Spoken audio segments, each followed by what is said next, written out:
Good morning or good evening, everyone. Thank you for joining us on this Saturday. We're going to be talking about animal agriculture and climate change. Kip Anderson was the one who came up with the Climate Change Truth webinar. That's the title for this. Now, but basically, we're going to be talking about the common questions that we have received with regard to the movie Cowspiracy. So Cowspiracy came out in 2014, and at that time I joined as an executive producer. When I saw the clip of the movie, I realized it was exactly what I had been talking about, and so I was familiar with most of the things that they were saying in the movie.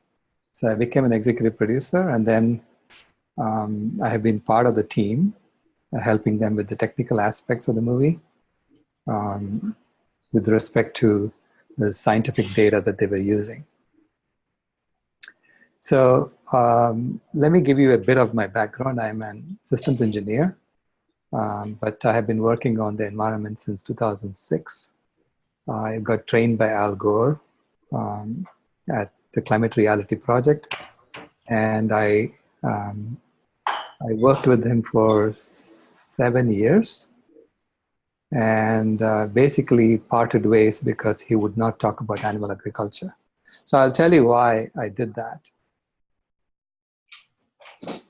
So there are 4 main topics we're going to talk about in this webinar. The first is I'm going to set the context for what we are examining here, so some background. And then the main topic is going to be the 51% estimate of Goodland and Anhang, and why we have it in the movie. So we received a lot of questions about that, so we're going to address that. The third is Allan, Savory, and holistic grazing. So we also got a lot of questions about that, and we're going to address that. And finally, it's basically country-specific data within Cowspiracy, because people say that, oh, whatever you're showing is valid for the US, but is not valid for India. Or whatever you're showing is valid for the globe, but it's not valid for India, because we do things differently. So I'm going to talk a little bit about that and why Cowspiracy, I believe, is relevant for everyone. Now,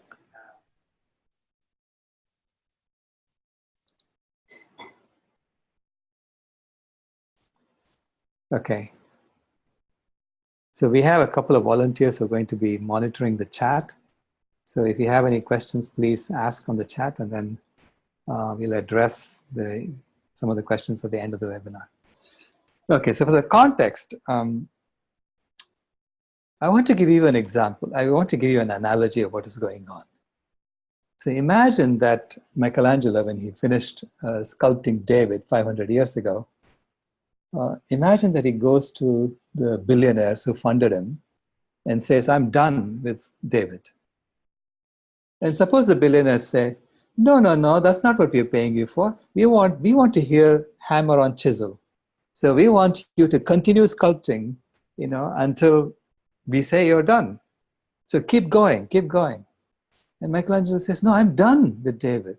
The billionaires say, no, you have to keep going, because we love to see pieces of marble coming off of your statue, and it goes and kills animals. It goes and hurts people, and we love to see the blood and the gore.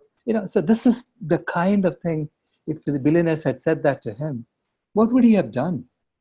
Would he not have said, no way, I'm done with David, and now I have to clean up the mess that I've created, and so that we can all enjoy David? So that's exactly the situation that we find ourselves in today as humanity, okay? And I'll tell you why. Because you see, in nature,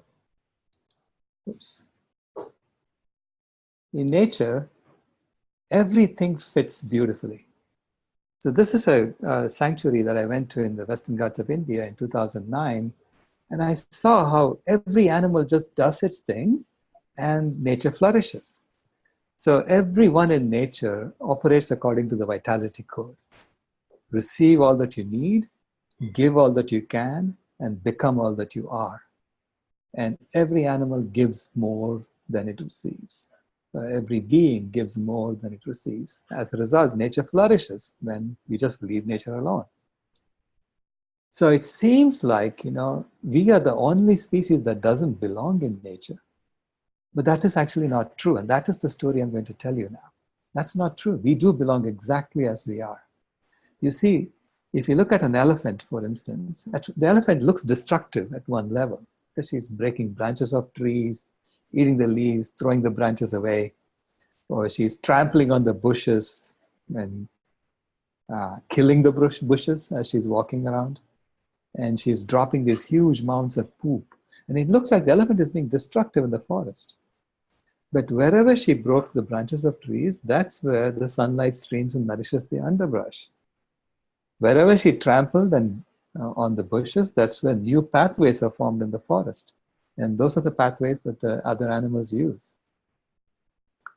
And those huge mounds of poop actually contain seeds of jackfruit seeds that the elephant ate the jackfruit 100 miles away, walked 100 miles and pooped. So you get new jackfruit trees. So the elephant is now spreading seeds far and wide. And there are very few animals that can do what the elephant does. So the elephant has a place. So whatever she did that seemed destructive is actually constructive at a larger level. So we have to tell a story about ourselves that's exactly like that. We do belong exactly as we are. You see, the role for human beings is to be the climate regulators of planet Earth. And we have been doing that role unconsciously. And I'll show you why. If you look at the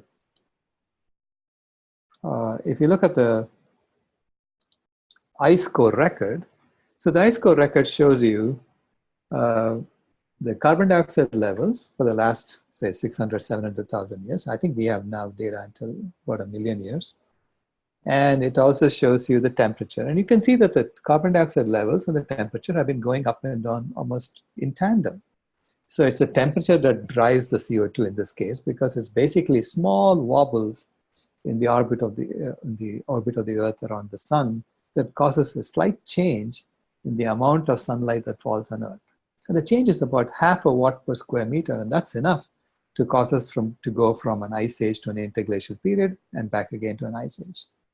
So the Earth had been going through this for the last 3 million years. And we were born during this time as a species. And about 500,000 years ago, we learned to control fire. Okay? And then in the previous glacial period, so 50,000 years ago or 60,000 years ago, we migrated out of Africa and spread out throughout the world.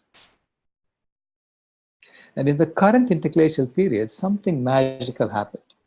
You see, the current interglacial period is exactly like the interglacial period that happened three ice ages ago. But instead of going down, the temperature has somehow stayed constant and is now going up because of all the CO2 that we have poked into the atmosphere. So you have to examine closely what happened in the current interglacial period that's different from what happened 3 interglacial periods ago.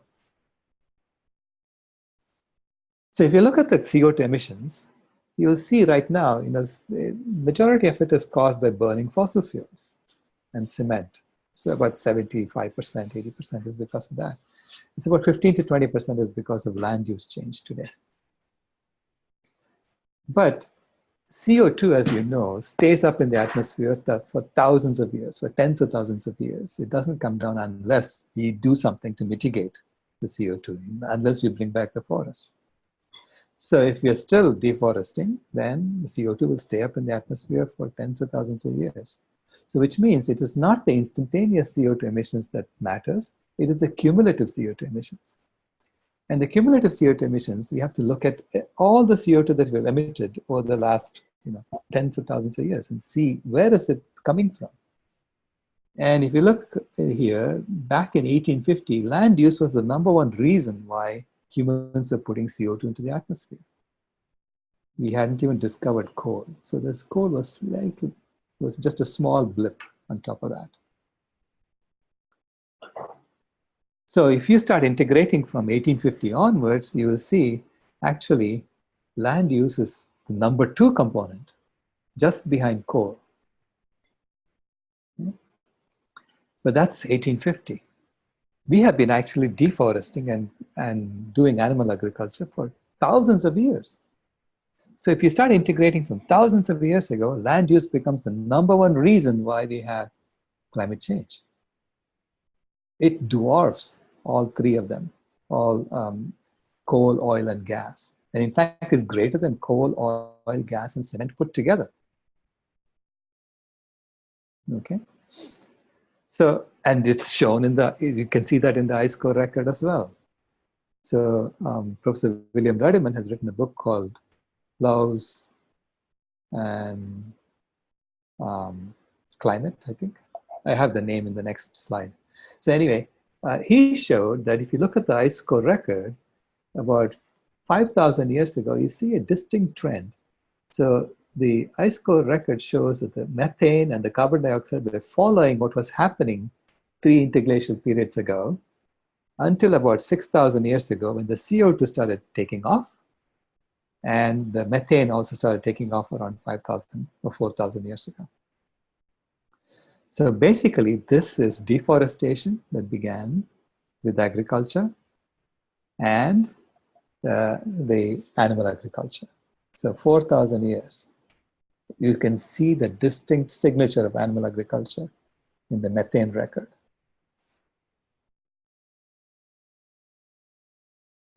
So if you look at the temperature 3 interglacial periods ago would have gone back down to another ice age 5,000 years ago. Instead, we kept the temperature constant by doing all this deforestation in animal agriculture. And we increased the temperature by A, okay, through just deforestation and animal agriculture. And over the last 200 years, we have increased it by another B, which is through mostly through burning fossil fuels, and also, as I said before, through land use changes. And A is actually greater than B. So which means here's something amazing that we have done. So we kept the temperature constant for the last 10,000 years by burning down forests and by growing animals for food or raising animals. And then over the last 200 years, we have pumped a whole bunch of fossil fuel-based CO2 into the atmosphere so that if we now bring back all the forests that we destroyed, so if we stop raising animals and bring back all the forests that we destroyed, or most of it, the fossil fuel carbon will still be up in the atmosphere and it will prevent the Earth from going back to another ice age. So we have done something amazing. But if we don't do that, and if we continue burning fossil fuels and we just keep eating animals, and that's the projection that Bill Rediman is doing there, so the temperature will go up by 4 or 5 degrees Celsius, and we're all going to die. And then he's projecting that the Earth will go back to another ice age. But of course, I don't know where he comes up with that because the fossil fuel carbon will still be up in the atmosphere. Anyway, so the choice we have today is to either keep doing what we're doing and kill ourselves off, or change to a vegan lifestyle and stop animal agriculture and return the forest that we destroyed over the last 10,000 years, or most of it. And then the fossil fuel carbon will still be up in the atmosphere and we can become the climate regulators of the planet, consciously.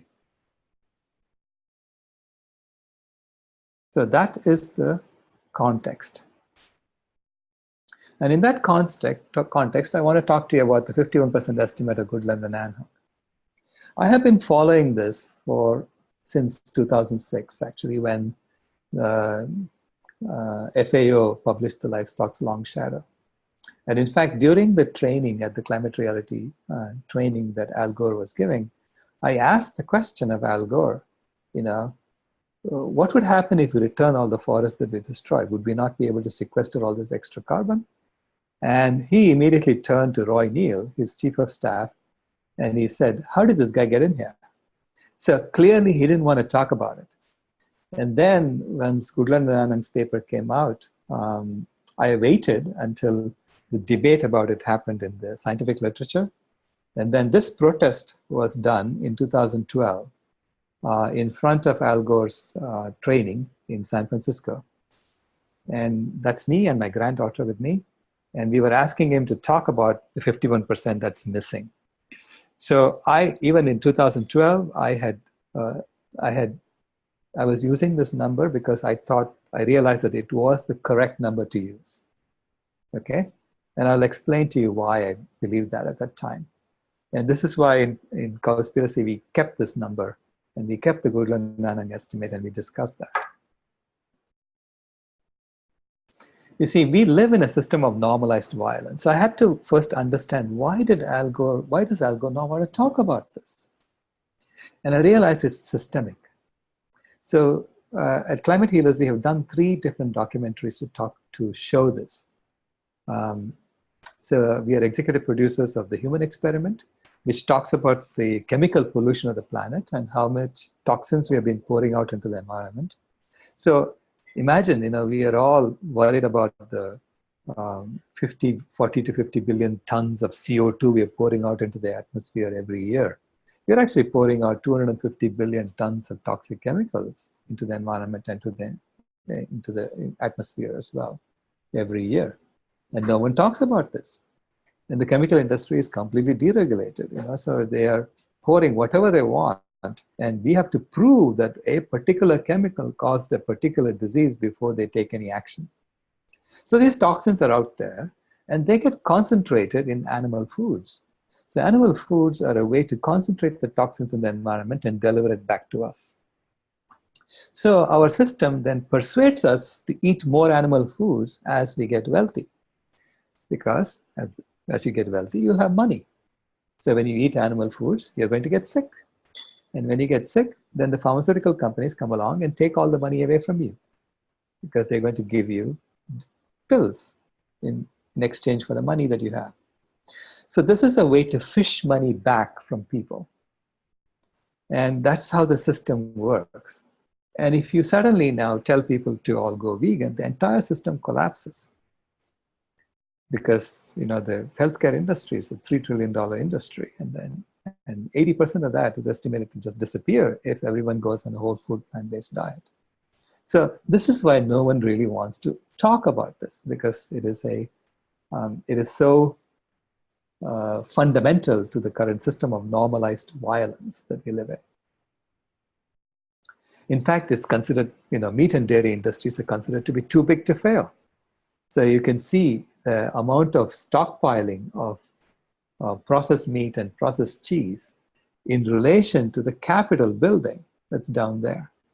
That's how much the USDA had stockpiled in July of 2018. Why did they do that? Because they had to keep the price of meat and cheese at a level that's optimal. So it's not the free market anymore. Meat and dairy are too big to fail. And we do this by telling stories that are not true, by associating meat with protein. In fact, 90% of Americans believe that meat is the only source of protein in all the foods we eat.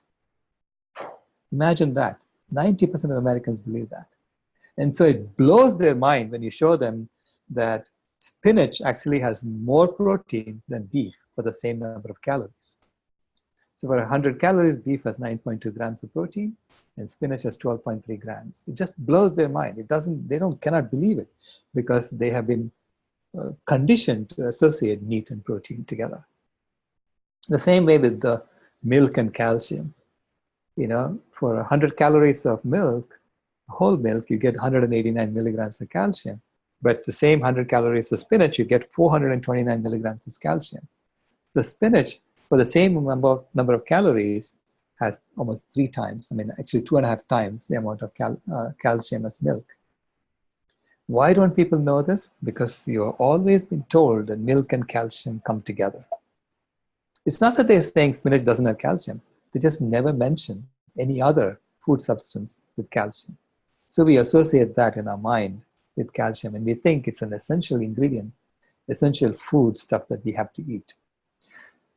Okay, so this is how conditioning happens.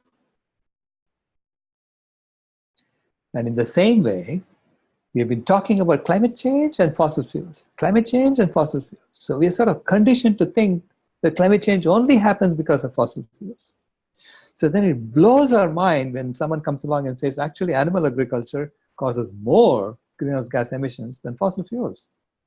And Goodland and Anhang did that. They calculated that it will be 32.6 gigatons of CO2 versus 28.6 gigatons of CO2 for fossil fuels. So everyone just immediately says, oh, that cannot be true, because that's not what we've been hearing from the mainstream community and even the scientific community. So now let's examine, where did this number come from, 32.6 gigatons of CO2. If you look at the IPCC, you don't see that. The IPCC is basically saying that agriculture and forestry and land use are about 24%, and electricity and heat is 25%, and other energy 9.6%. So basically they've split it up by economic sector, and they show you agriculture is 24%. So which means that animal agriculture should be less than agriculture. So we are conditioned to think that way. We don't realize that the way they calculate it, they assign emissions to only one sector. And they selectively assign emissions to the industry sector or electricity sector and not to the animal agriculture sector. Even though it's animal agriculture that caused that industry to happen. It's animal agriculture that caused that electricity to be used or the transportation to happen, okay? So what Goodland and Anhang did was to collect all of the emissions that happen from the industry sector, from the transportation sector, from the building sector, and the electricity and heat sector that happen as a result of animal agriculture. And they did a life cycle emissions analysis of animal agriculture, okay?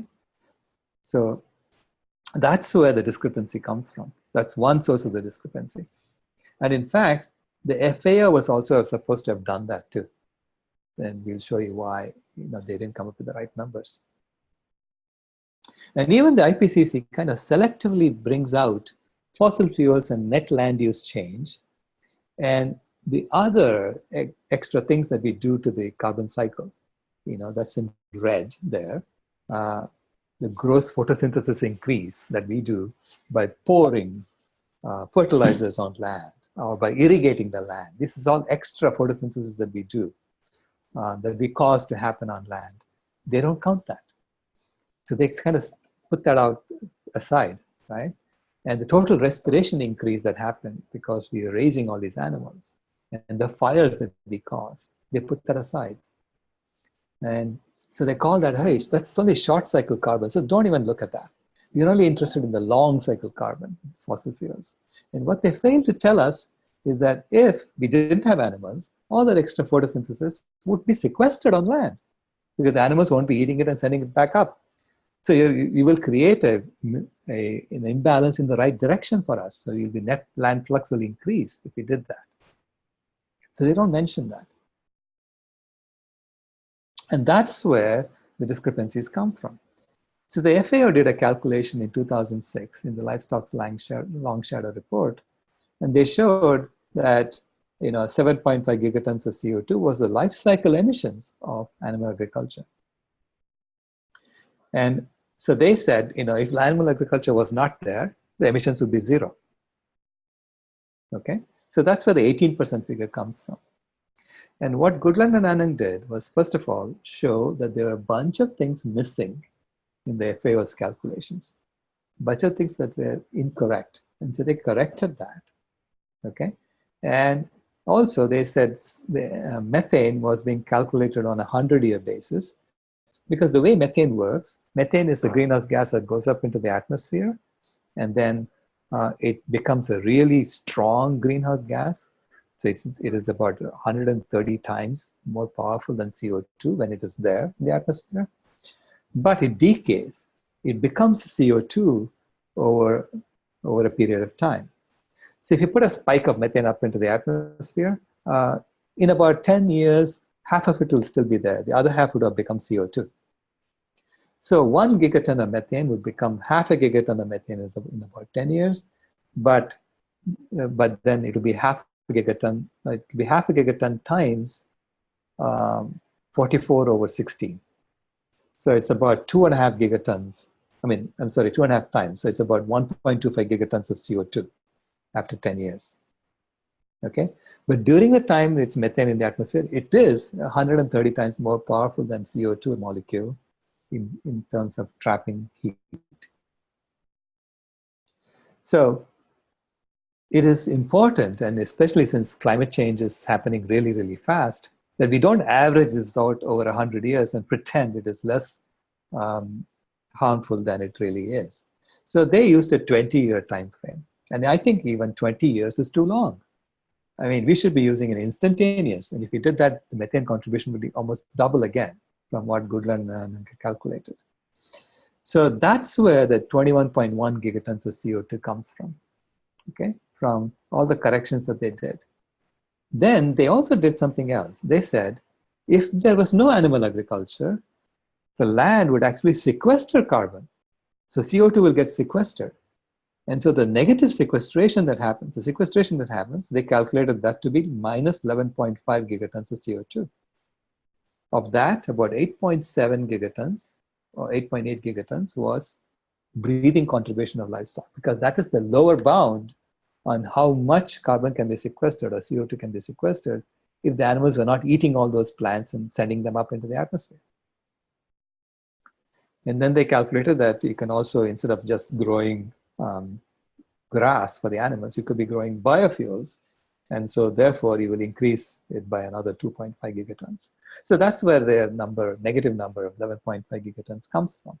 And when you put the two together, you get 32.6 gigatons, which is the difference between having a completely plant-based world to an animal agriculture-based world. And that was 32.6 gigatons of CO2, which worked out to be 51%. So then, in 2014, the FAO basically ignored everything that the Goodland and Anhang had done, and they actually went and reduced it some more. And then in 2014, the carbon dioxide from fossil fuels was higher, so therefore the number came down to 14.5%. So that's what they did. So let's look at the timeline, of how this happened. First of all, the FAO did its work only because of Allan Calvert. Allan Calvert is a physicist, and he published an estimate of greenhouse gases from livestock breeding, and he showed that there was almost 8.8 gigatons of CO2, or 21% of the total. And he published that in Physics World in 2005. That got the industry very concerned, because if 21% of the greenhouse gases were coming from just animals breathing the CO2 out, because the atmosphere doesn't care where the CO2 came from, it's going to use it as a CO2, right? So if that was coming from just the nose of the animals, then people are going to find out that animal agriculture is a huge component. So they published their livestock's long shadow, and in which they showed that the 7.5 gigatons of CO2 was the total, and it's only 18%. It's actually less than the breathing contribution that Allan Calvert had published. And they completely ignored the breathing contribution. They pretended that that's a balanced thing. It's a short cycle carbon. Then Goodland and Anhang published World Watch Report in 2009, and they basically corrected all the errors in the FAO's report, and they calculated the greenhouse gas emissions in the livestock sector to be 32.6 gigatons of CO2, or 51% of the total. So when that came out, I got really alarmed, and I wrote to Mr. Gore, and I said, please, we have to look at this. But then I realized, this needs to be debated in the scientific literature. So I waited for the debate to happen. And in 2011, the FAO scientists published a critique of Goodland and Anhang's estimate in the Animal Feed Science and Technology journal. And that critique basically focused on the breathing contribution that shouldn't be there. And they were justifying why they could take data from Minnesota and just extrapolate that to the whole planet. Okay, and Goodland was pointing out that Minnesota, we do things fairly efficiently, whereas the others don't do it that efficiently, and therefore we should be looking at the whole picture. So that was, those were the two main things, and there were some other things that they were complaining about. But it was published, and it is in a peer-reviewed journal, Animal Feed Science and Technology journal. And then in 2012, Goodland and Anhang published a refutation of the FAO's criticism in the same journal, and they reiterated their estimate. And the editor at that point requested, so this was again in a peer-reviewed journal, so this is all peer-reviewed debates that were happening. And the editor of the journal then invited the FAO scientists to continue the debate. And they declined to continue the debate.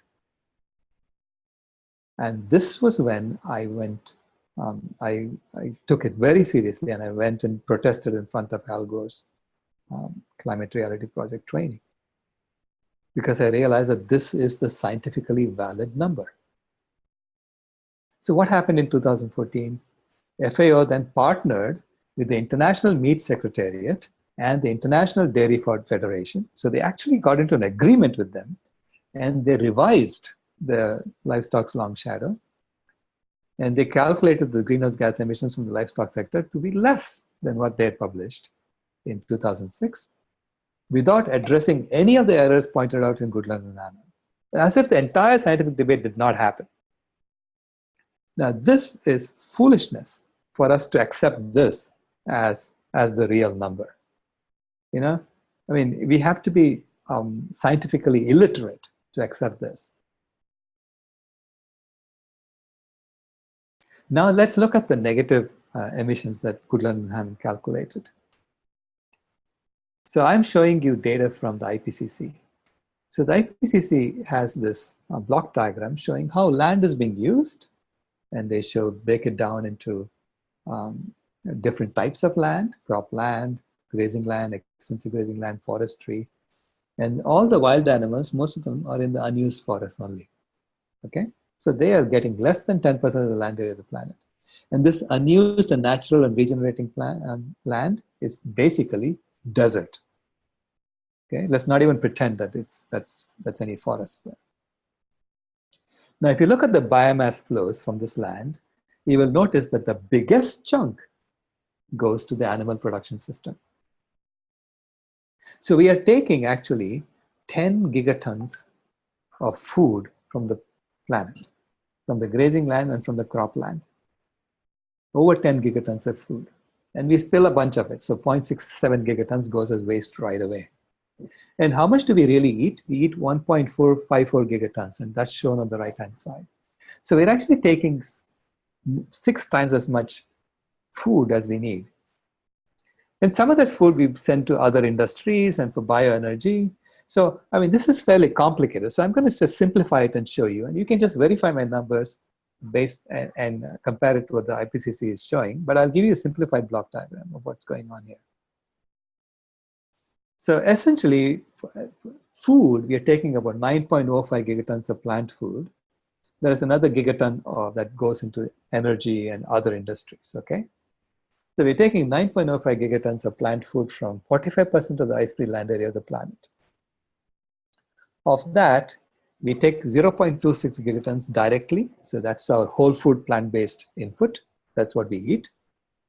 1.52 gigatons goes into this industrial processing block, so that we get about 1.09 gigatons of processed plant foods that we eat. And then we take 7.27 gigatons and we feed it to livestock production. Okay, and the livestock production, 7.27 gigatons goes in, so it's 4.5 times as much food as we eat. And their waste is about 2.18 gigatons. And they produce 0.26 gigatons of animal foods, which goes into this industrial processing block. Now, in the IPCC, they don't separate out the animal component and the plant component. Both of these go in there and comes out as 1.28 gigatons. But I split it up to show you how much is really the animal component, and I split it up proportionately. Okay? Now I don't know if that's true or not, but it's a for a first order approximation, that's valid. So which means that how much animal food are we really eating? It's about 0.19 gigatons. And our total intake is 1.54 gigatons. So you can see how little of the food we eat is really animal foods. So now why do we do this? Because we live in a system in which we cannot deal with abundance. So if you have an abundance of plant food, we don't know what to do with it. I mean, the prices will plummet because it will become free. All food will be free, right? So no one will be making food anymore. So how do you create an economic incentive for people to grow food? You have to create an artificial scarcity. And that's what the animal production block does. Because it takes a huge amount of the food and creates a scarce substance, this animal food. And then we all can fight over it. And so the rich people get more of it than the poor people. And then poor people die who don't get enough food. So that's the kind of system we have. So 9 million people are dying of starvation, and 11 million people are dying of known food-related causes of eating too much. So that's the system we have today. Okay, so that's the biomass flow for food. And then the same thing goes to the livestock. Does not just provide food, they also provide other things. So the same production block provides 0.14 gigatons of materials, which is like the skin of the animal, the hoofs of the animal, the nose of the animal. I don't know what else they do with the animal. They turn them into glue. So there's all this material processing that happens. And this is why food alone is not going to solve this problem. If we just change our food habits alone, that's not going to solve the problem. We have to become vegan. We have to get rid of the use of animals for any purpose whatsoever. That's when this block can disappear, the livestock production block. Okay, so now you have to calculate, from this you can calculate what the biomass, how much of the biomass is being metabolized. So is biomass in minus biomass out? Is biomass increase in the livestock plus biomass metabolized? And you can calculate that the biomass increase in livestock is very small compared to the other biomasses we're talking about. So it's actually about 0.005 gigatons. And I'll show you another block diagram from which I derived this later down. And so then you can calculate that the biomass metabolized is about 4.68 gigatons. So therefore, from this IPCC figure alone, we can calculate that the annual CO2 emissions of livestock from respiration is about 8.58 gigatons, which actually matches what Calvert estimated from first principles. So he was just basically looking at the volume of CO2 coming out of the nose of the animal and so on, and he calculated it to be 8.77 gigatons of CO2. So which matches what the IPCC is showing. So there is some consistency here in the figures, okay? And what Goodland and Anhang were saying is basically if the animal were not eating all this food, all that carbon, at least the carbon from what they're breathing, would have stayed back on the ground, and it could be sequestering the carbon today. But there is more to it than that. If you look at the global land carbon stock, you will see that it's basically concentrated where the forests are. Okay? And so that's where the most carbon is being sequestered on land. And land has 3 times as much carbon as the atmosphere. So if the atmosphere has 30% more carbon than we really want, then if we just increase the carbon on land by 10%, we can overcome. I mean, we can actually literally reverse climate change, right? It's as simple as that. So you wonder, okay, why is the carbon low in all these other places? And you can see when you look at the global map of animals, you can see how the animals are basically eating into the forests. So it's the animal agriculture that has been taking away the carbon from the land and basically sending it up into the atmosphere. And you can see them eating into the forest. And wherever, so it's like termites, right? Eating up your wood. That's what's going on with this.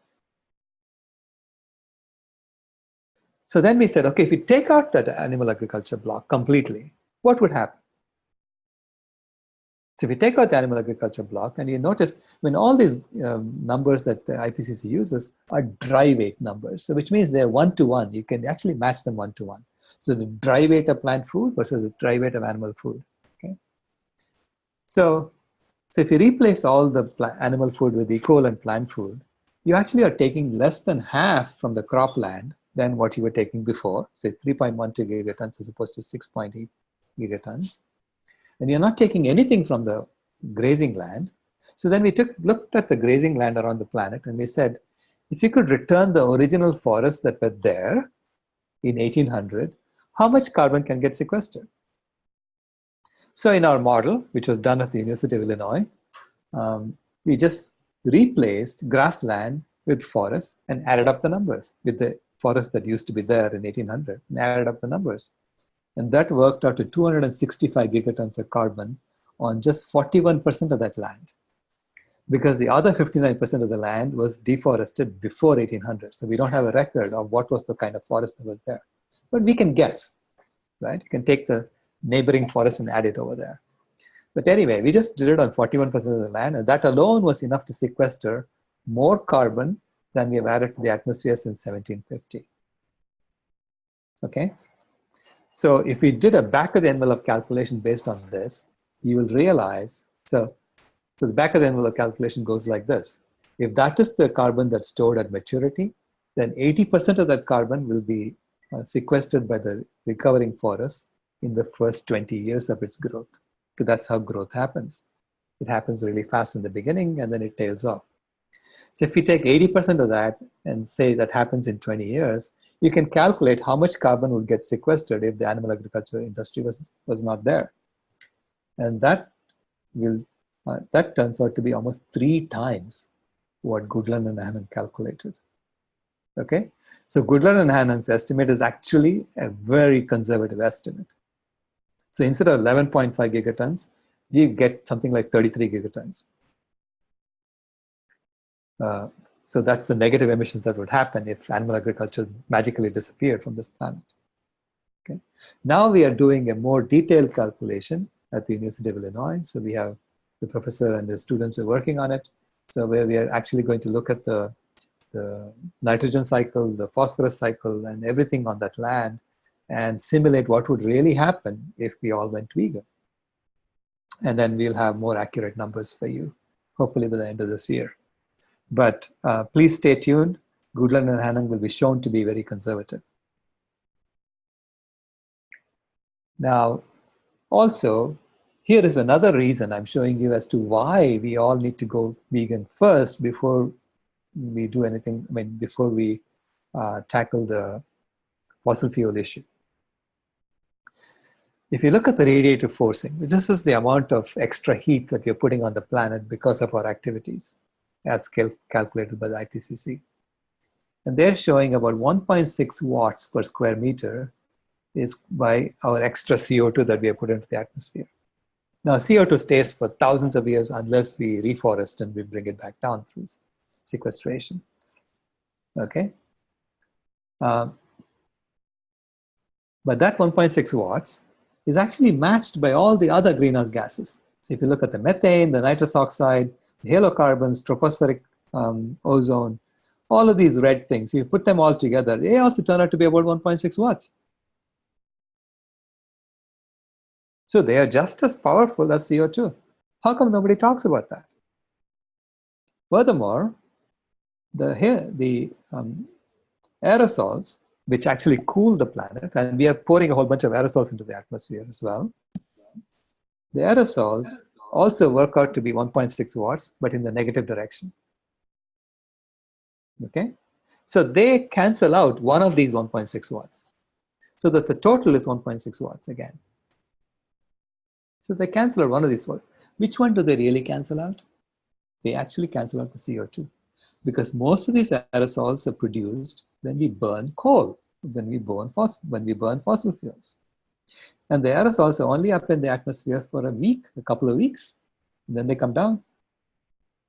So if we stop burning fossil fuels right now instantly, we just magically put solar panels everywhere, the aerosols will disappear and we'll suddenly be heating up the planet at double the rate than we were heating up today. And our temperature will go up like crazy and we're gonna suffer.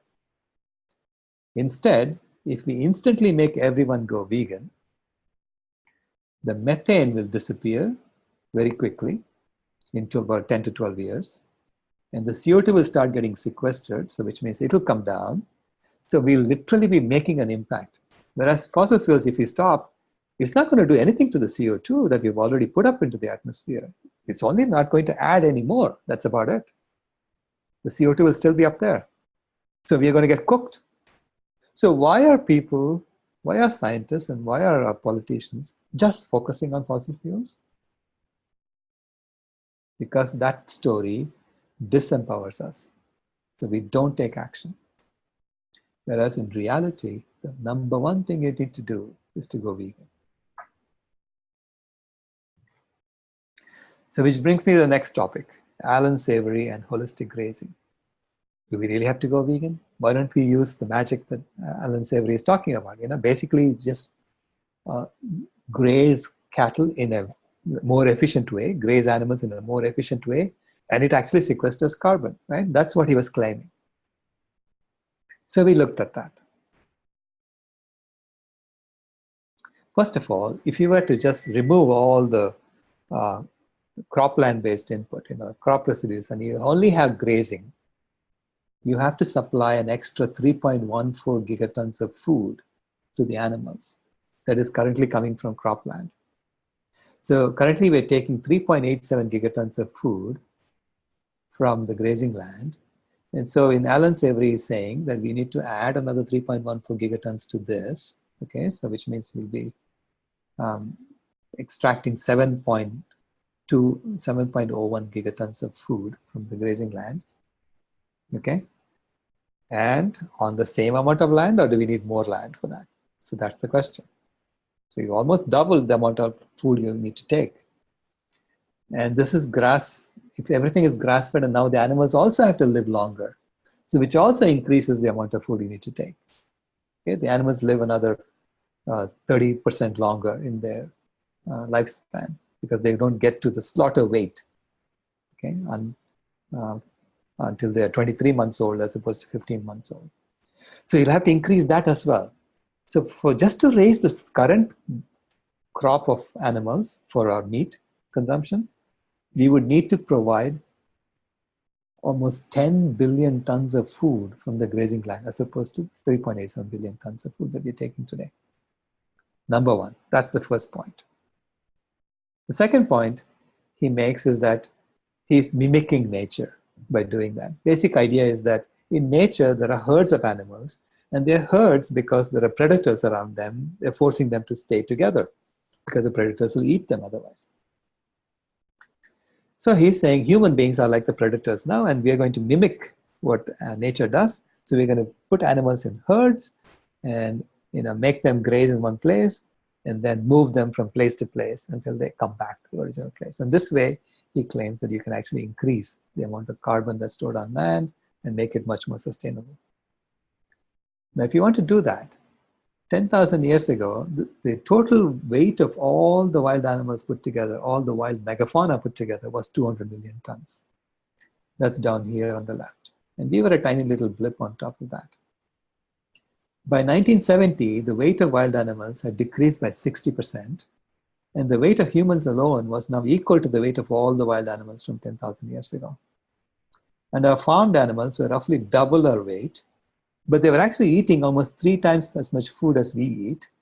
The reason being, they're all very young animals. As soon as they grow to their slaughter weight, we kill them. So the mix of animals that we're raising is very unnatural. Okay?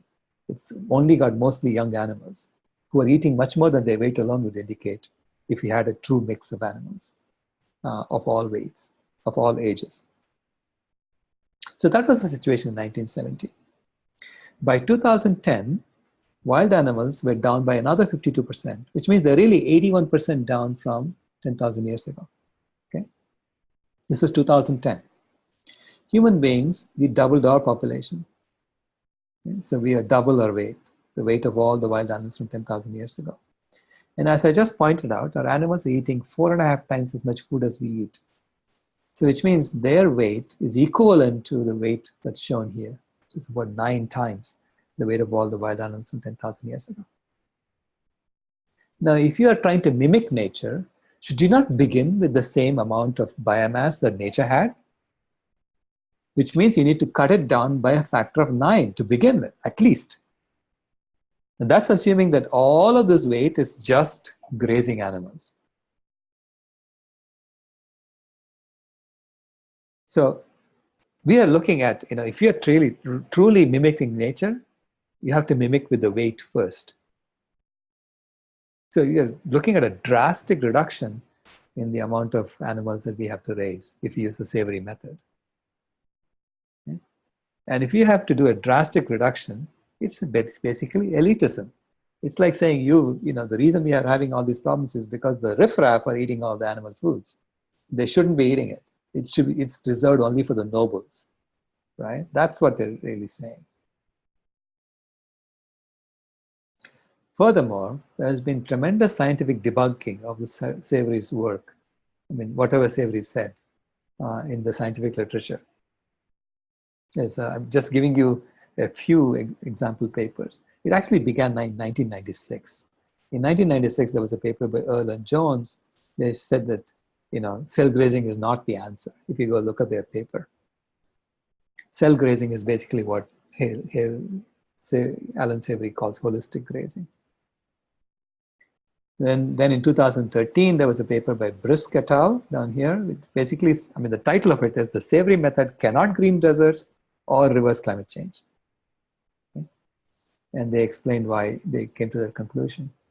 And then there was a paper in 2014 where basically, because every time we came up with the refutation, Allan Savory's people would say, "Oh, that's not what he meant.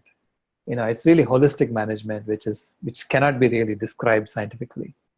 But so you have to change what you do based on the circumstances. So that was the explanation they came up with. So then holistic management, this paper, they looked at all the assumptions that he makes and proved why they were all wrong. And then in 2017, there was a paper by Garnett. It's actually a report by the Food Climate Research Network that basically went through 800 different papers to show why Savory method doesn't work. And finally, there's a conflict of interest. He was the keynote speaker at this year's World Meat Congress, and it's up there on his website. So please take a look at that. Sorry, I'm running a little late, so I'm going to speed up a little. Then there were questions about why does Cowspiracy apply to India? It's really just a global thing that you're talking about. In India, we do things differently, or in various countries, we do things differently.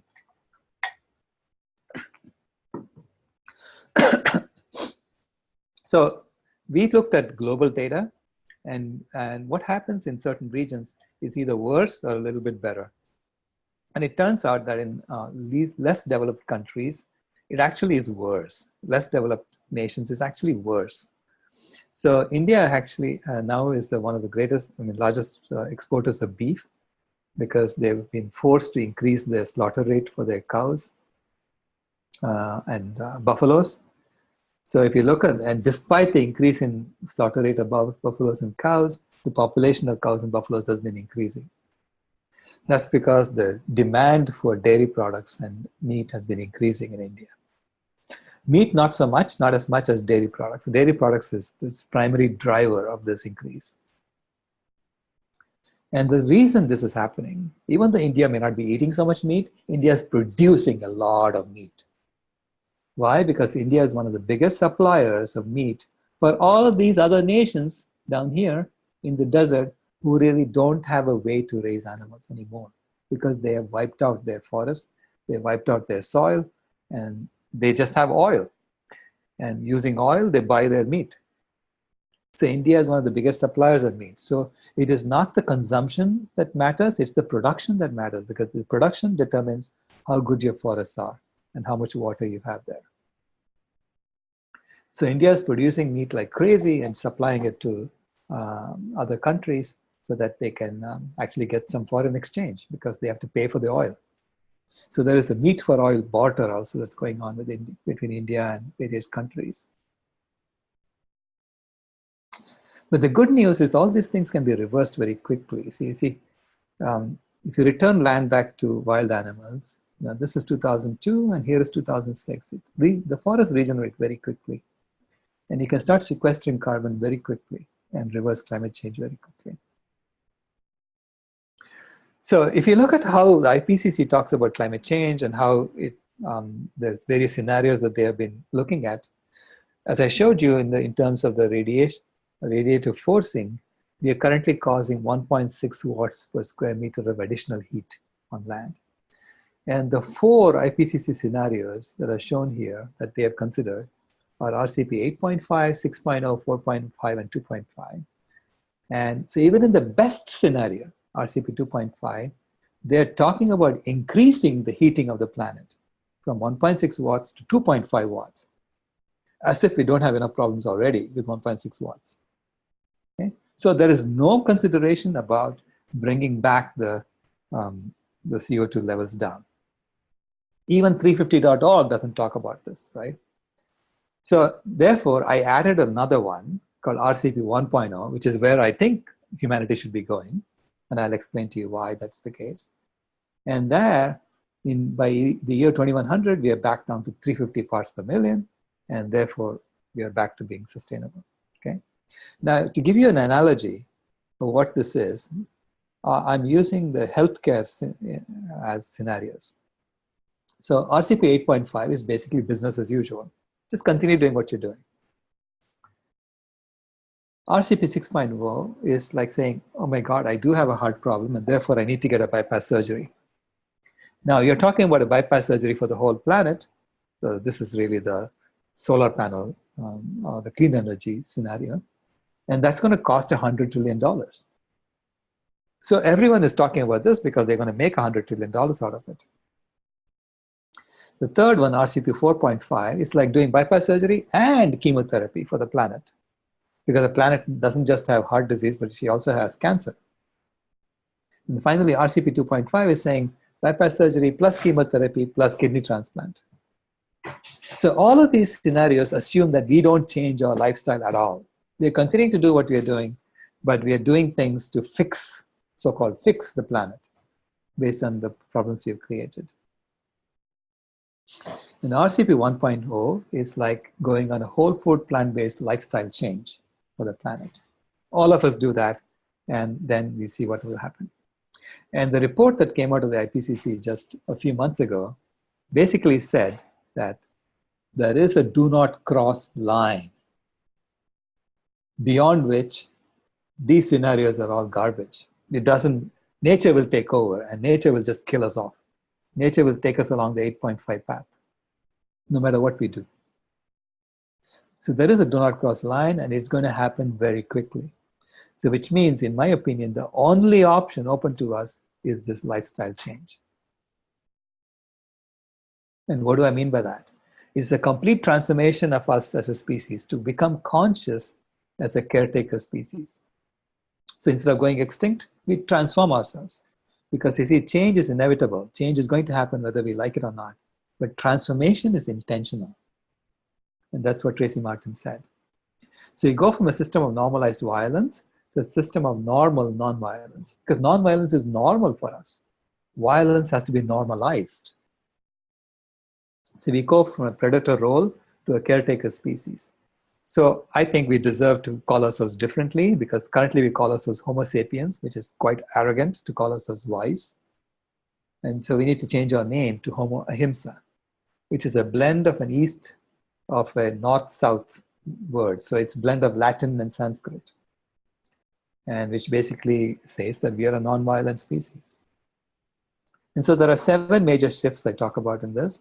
It's going from carnism, racism to veganism and radical equality, from diseases and divisions for humanity to health and unity for humanity, from destruction and pollution of the planet to remediation and regeneration of the planet, from death and cruelty to animals to love and kindness for animals, from a culture of consumption to a culture of compassion, from a mindset of scarcity to a mindset of abundance, and from a money-driven economy to a service-driven economy. And I show that all of these things, all of these pathologies that are there on the left in red are caused by the way we create currency. So the dollar, the way we create the dollar, is fundamentally at the root cause of all of these. So we are proposing a new currency called Aquarius, which is a play on Facebook and its Libra currency. And you can see that the symbol for Aquarius is like the Om symbol. So it's actually A in Hindi or Sanskrit. And so Aquarius is a currency, a cryptocurrency that we are proposing that will automatically create everything that you see on the right-hand side. It's engineered to do that. So I'm going to be talking about that in detail in my webinar. So I have been doing this 3 monthly webinars. The next one is going to happen on July 13th, 2019. July 13th in the next couple of weeks. And you can find information about this if you go to climatehealers.org/webinar. You'll also find a recording of all the previous 5 webinars. And this is the last one, which is economics. We also did a movie called A Prayer for Compassion, showing why every religion is actually talking about our alignment with our true nature. But compassion. Compassion is the core of all religions.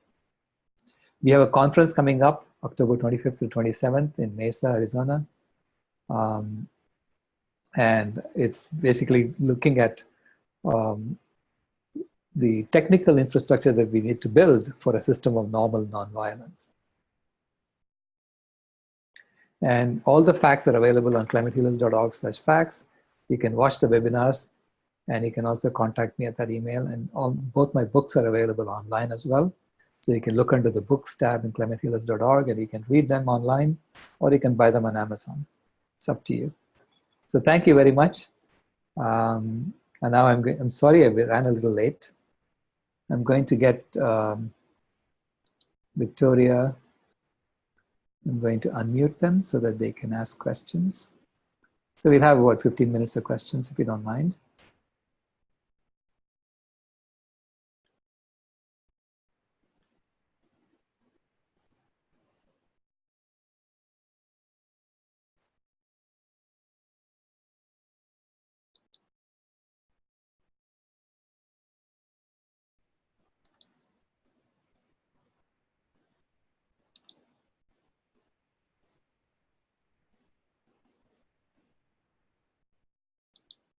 Hi, can you hear me?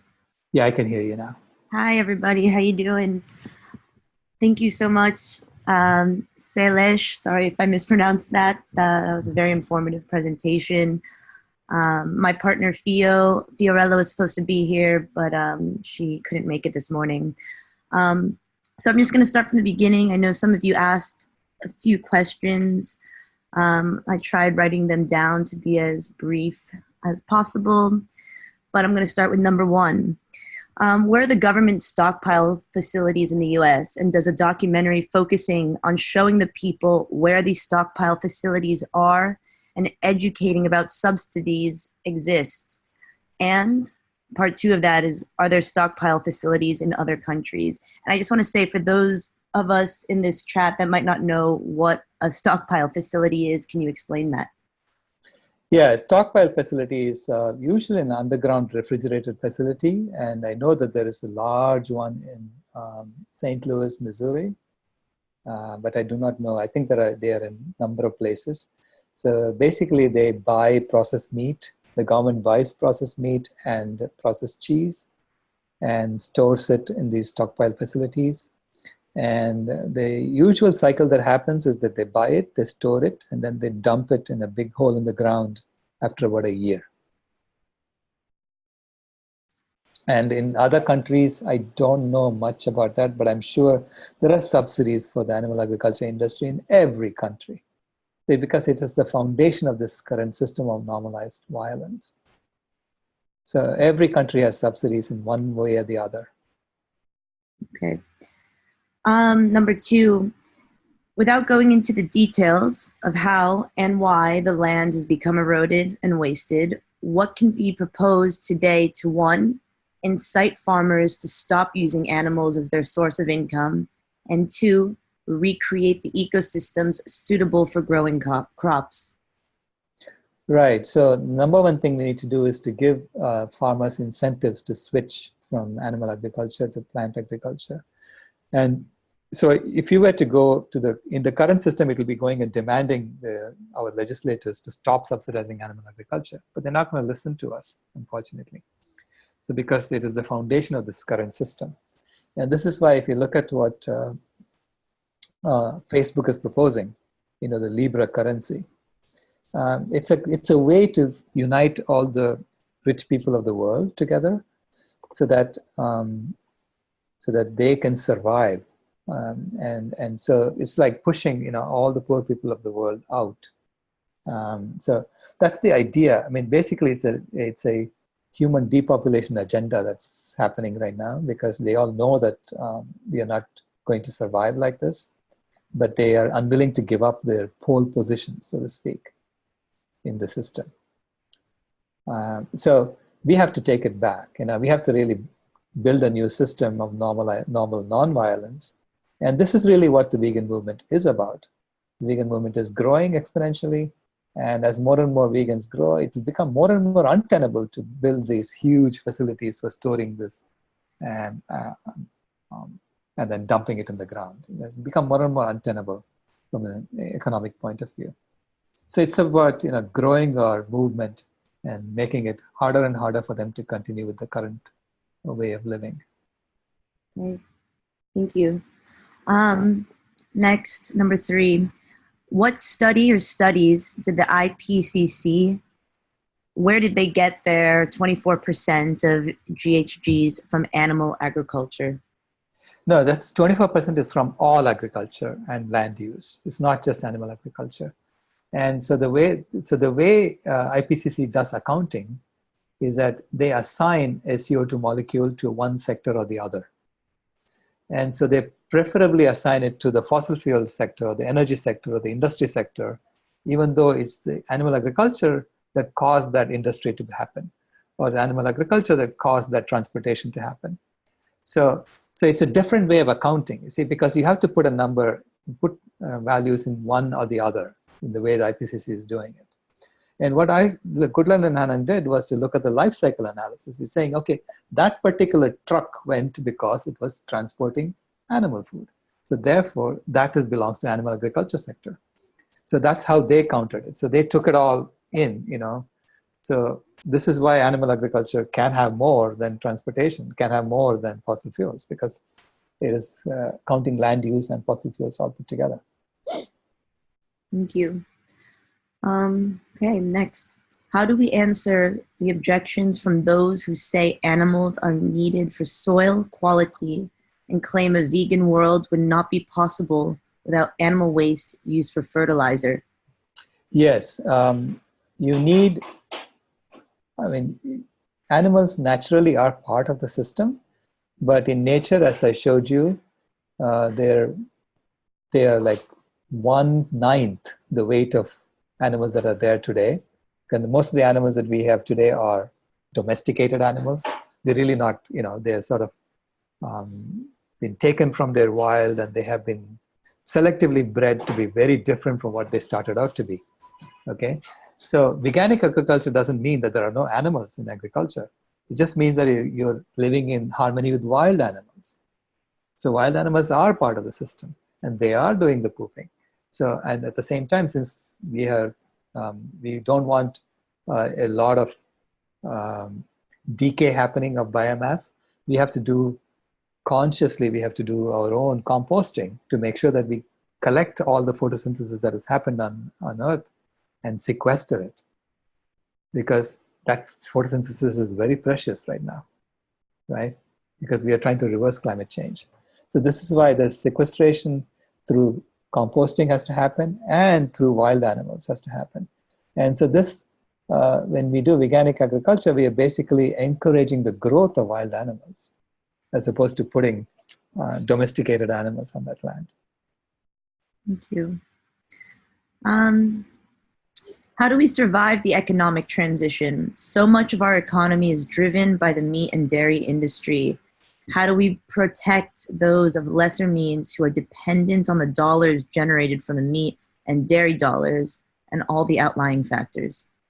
Right. So we need to create this alternative currency, and we have to sort of introduce that in parallel with the current currency. So we have to sort of make that like the default eventually, right? So these are the discussions that we are going to be having at the Vegan World 2026 conference. And I think, I mean, please get involved, because we are saying that the world has to be vegan by 2026, because that's the rate at which we are destroying the planet right now. And so that's the pace at which the vegan movement is also growing. So it's also growing exponentially. And if you just extrapolate that out, you will see that by 2026, we're almost there, at the rate at which we're growing. So we need to be prepared for that. And we're going to be there anyway.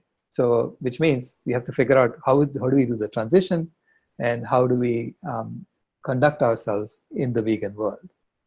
So that's the discussion that's happening. And so we're going to be talking about infrastructure at this meeting. And we also met last year. And so if you go to veganworld2026.org, you will see all the questions that we came up with last year for the transition and for what does the new model look like.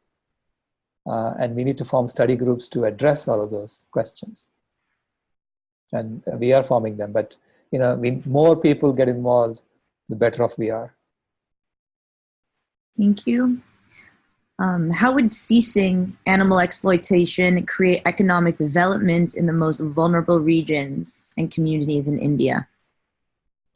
Well, ceasing animal exploitation means that you are doing other things. The economy is about how are we conducting ourselves, what are we doing in our daily actions, and how do we get rewarded for that? That's what economy is. Human economy is just that, right? And so right now we have an economy that's basically top-down. So it's whatever the rich people want, we do. And so the rich people want only meat, so they're going to produce meat. That's what's happening there. So whereas if we have a more equal economy, an economy that's, say, driven by a currency system that's much more distributed than the current top-down currency system that we have today, then they will all be going and planting trees. They'll all be going and, cleaning up the plastic. They'll all be going and recycling what's in the landfills. And by doing that, they're going to get money in the new currency, because the new currency is going to be based on doing compassionate acts. Okay, so I urge you to come and join the webinar that I'm doing about the economy, where I'll go into more detail about all this in a couple of weeks. So if you go to climatehealers.org/webinar, you'll see how to join that. And then I will have a video of that on the website as well. Thank you. This next question is a little bit longer.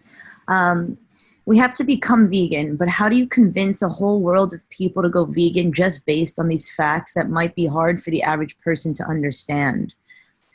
Right. They need an experience and an understanding of what not going vegan will do to them and their fellow man, and in terms that they will understand. So how can you explain this to the average person you might meet on the street? Well, yeah, it's true. As I said, 90% of the people today believe that meat is the only source of protein in the US, because that's what the mainstream media has been pumping into our heads. And they're pumping it into our children's heads. So, yeah, there is a lot of education that needs to be done.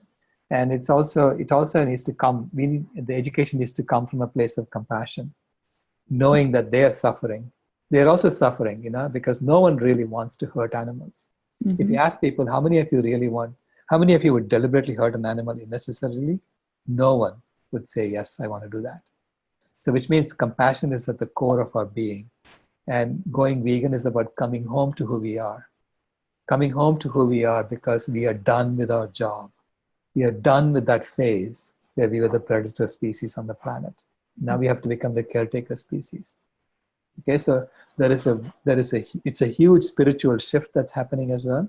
So this is why we are trying to involve the religious community to start doing this, start promoting veganism, because that way they can reach a lot more people. They're very well organized at the grassroots, and they can help with this education process that needs to happen. So we are trying to partner with the Parliament of World Religions, and the Prayer for Compassion is a movie that's about the religious aspects of this transformation. Compassion keeps getting brought up in this discussion, which reminds me of a quote by Aristotle that says, educating the mind without educating the heart is no education at all. And right. To me, I believe that we can learn all these facts, but unless people have the experience themselves of what they are doing, not only to the animals, but to the, to their fellow man as a whole. I mean, this is hurting people in all parts of the world. Forests are being destroyed, communities are being displaced because of that. How do you educate people's, not only their minds, but their hearts, so that they can, that inspires change within them?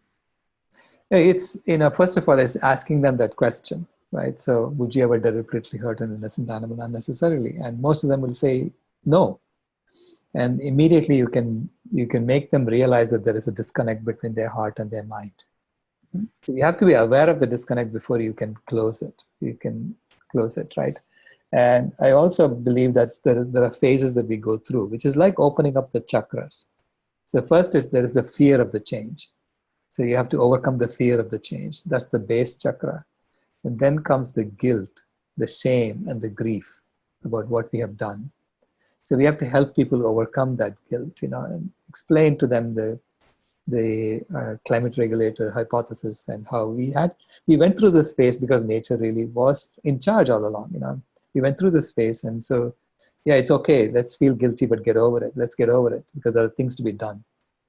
And then from shame, we need to come to humility. And then from grief, we need to come to the resolution that we have to fix this. We have to fix this. And we are the ones who can fix this, not the animals. Okay? And this is why there are so many of us, so we can fix this. So that's the resolution. And then from lies, the fifth chakra is about lies, overcoming lies. And we have to be truthful to each other. We cannot lie anymore because lies will not lead to sustainability. Nature is unforgiving about lies. Nature just implements the truth. Right? This is what Richard Feynman said. If you build something, and you pretend that it'll work, but it doesn't, nature just goes and blows it up for you. Right? So it's the lies. You have to overcome those lies and stick with the truth.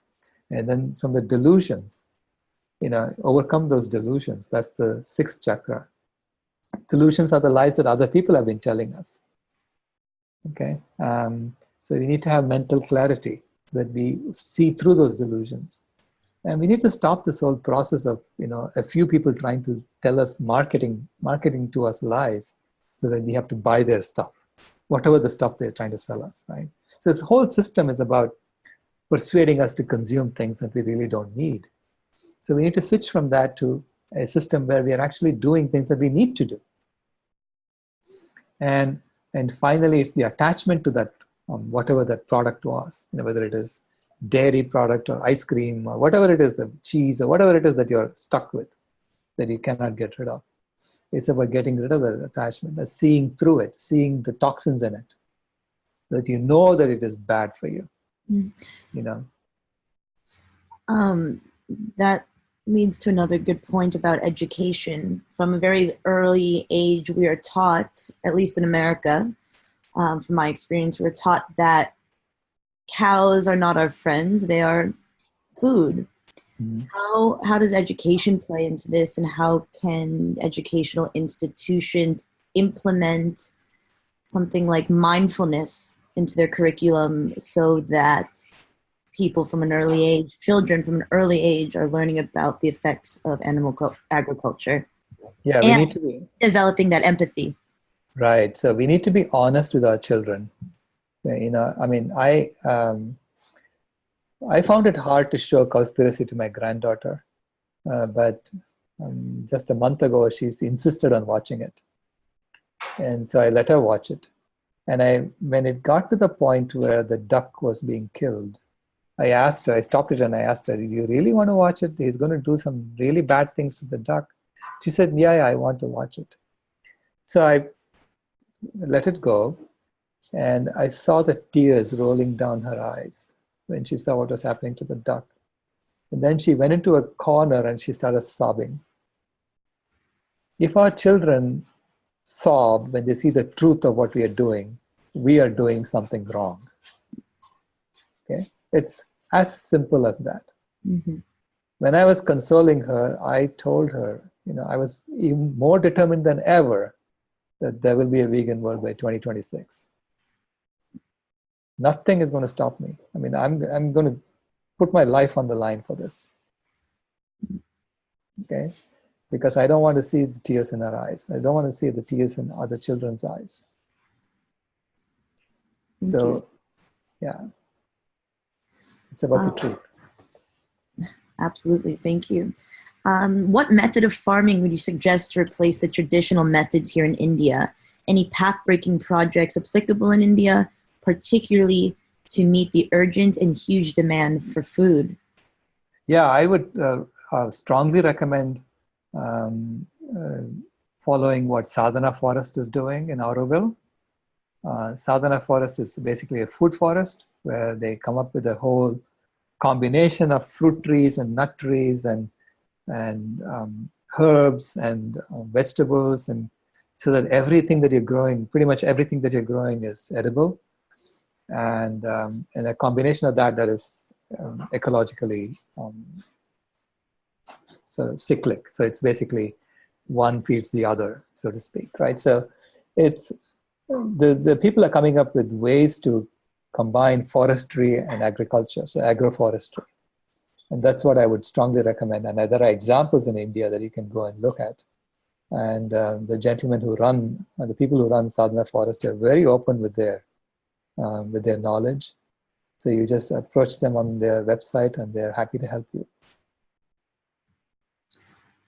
Someone here would like to know if there are any vegan cooking channels that they can watch for cooking lessons, or place to get their vegan recipes.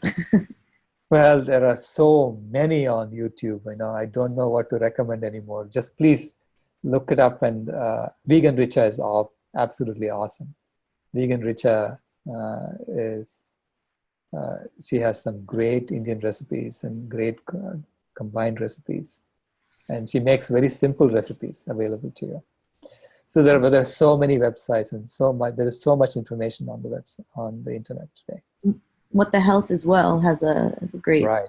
What the Health, that's a great comment. Okay, there are 4 United Nations bodies: UNESCO, UN General Assembly, UN World Bank, and the UN Disaster Risk Reduction, that back Goodland and Anhang studies that say that animal agriculture accounts for at least 51%. How can we make this the headline everywhere? Oh, please tell me how. I don't know. Because the mainstream media, if you notice, they don't want to talk about it. And Al Gore still doesn't talk about it. He's got 541 slides in his latest slide deck, and he's got 0 slides in animal agriculture. I mean, it's a travesty.